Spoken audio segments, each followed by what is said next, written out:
36 есеп. Теңіз суында тұз 8%-ді құрайды. 500 грамм теңіз суынан неше грамм су буландыру қажет? Оның концентрациясы 20% болу үшін. Біз былай жасайық.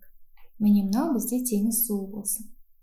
Және одан біз білмейміз қанша екенін, бірақ су буландырдық. Буландыру дегеніміз, яғни су азайды.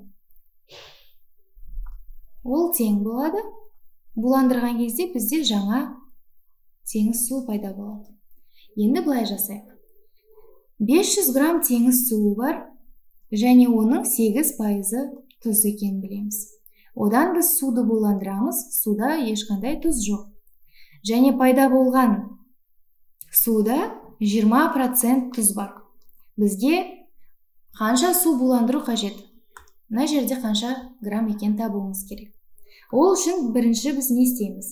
Біз бірінші 500-дің 8%-ін табамыз. Қанша тұз бар екен табамыз? Себебі суда тұз жоқ. Яғни мына жерде қанша грамм тұз болса, ол мына жерде де сонша грамм тұз болады.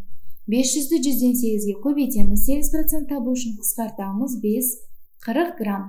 Демек, бізде 40 грамм тұз бар. Ол мына жерде де 40 грамм болады. Бірақ ол пайда болған жаңа суда 20% болып тұр. Демек, 40 граммыз 20%, мұнда жазып қояйын, 40 ол 20%. Біз табу керекпіз 100%-ын. Яғни пайда болған су, ол қанша екенін табуымыз керекпіз. Ол үшін 40-ті көбейтеміз 20-дан 100-ге. Тең болады. 0-дерді қысқартамыз. 10-ды 2-мен қысқартамыз, мұнда 1, мұнда 5.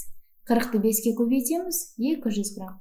Демек, пайда болған суымыз ол 200 грамм болып тұр. Басында болды 500, одан суды буландырдық бірнеше, сонда тең болды 200 граммға. Ендеше біз қанша суды буландырғанымызды бірден таба аламыз. Біз 300 грамм суды буландырдық. Сонда нұсқалардың ішіндегі дұрысы С нұсқасы.